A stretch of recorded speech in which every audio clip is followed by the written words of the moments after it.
Welcome to அம்மா கைமணம்.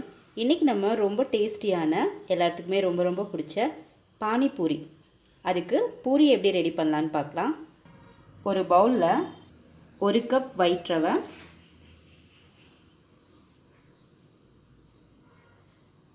கூடவே 2 table spoon மைதா,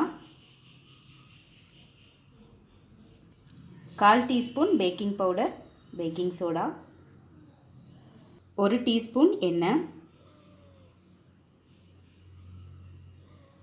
கடைசியாக தேவையான அளவு உப்பு, அதையும் சேர்த்துடலாம். முதல் இது எல்லாத்தையும் ஒன்றோட ஒன்று நல்லா கலந்து விட்டுருங்க. எல்லாமே நல்லா மிக்ஸ் ஆகணும். இப்போ இதில் தண்ணி சேர்க்க ஆரம்பிச்சிடலாம். கொஞ்சம் கொஞ்சமாக தண்ணி சேர்த்து சப்பாத்தி மாவு பதத்துக்கு இது நல்லா பிசைஞ்சிருங்க.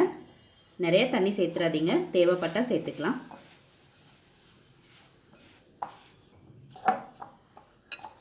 பாருங்கள், இந்த மாதிரி நல்லா கெட்டியாக சாஃப்டாக பிசைஞ்சு எடுத்துக்கோங்க. இப்போ இது மேலே நம்ம ஆயில் தடவிடலாம்.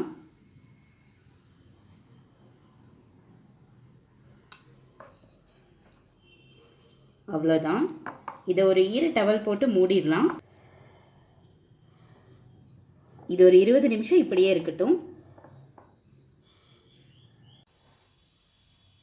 இப்போது 20 நிமிஷம் ஆச்சு, நம்ம ஓப்பன் பண்ணிடலாம்.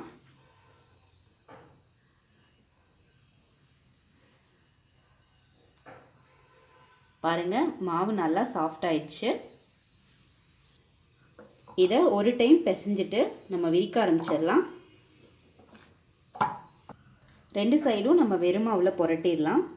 அப்போ தான் தேய்க்கிறப்போ ஒட்டாமல் வரும்.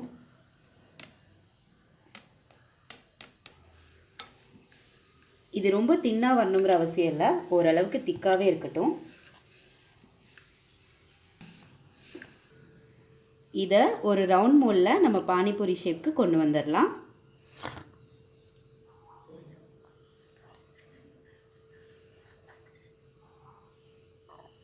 சின்ன சின்ன வட்டமாக எடுத்துக்கோங்க. பாருங்கள், இந்த திக்னஸ் இருக்கணும்.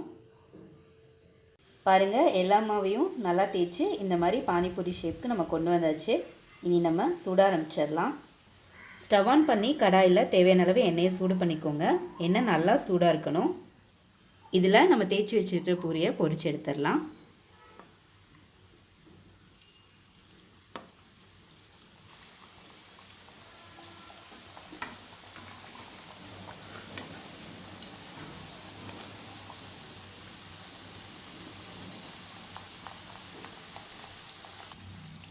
பாருங்கள், நம்மளோட பூரி நல்லா உப்பி வந்திருக்கு.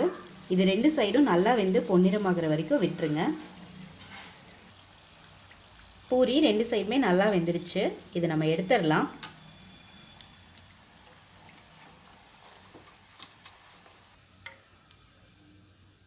இதை டிஷ்யூ இருக்கிற ட்ரேயில் போட்டுடலாம். எக்ஸ்ட்ரா எண்ணெயெல்லாம் அப்சர்வ் ஆகட்டும். நம்மளோட சுவையான பானிபூரி ரொம்ப சூப்பராக தயாராகிடுச்சு. நீங்களும் உங்கள் வீட்டில் கண்டிப்பாக ட்ரை பண்ணி பார்த்துட்டு ஃபீட்பேக் சொல்லுங்கள். இந்த வீடியோ உங்களுக்கு பிடிச்சிருந்துச்சுன்னா எங்களோட சேனலுக்கு சப்ஸ்கிரைப் பண்ணுங்கள். சுவையாக சமைங்க, ருசியாக சாப்பிடுங்க. தேங்க்யூ.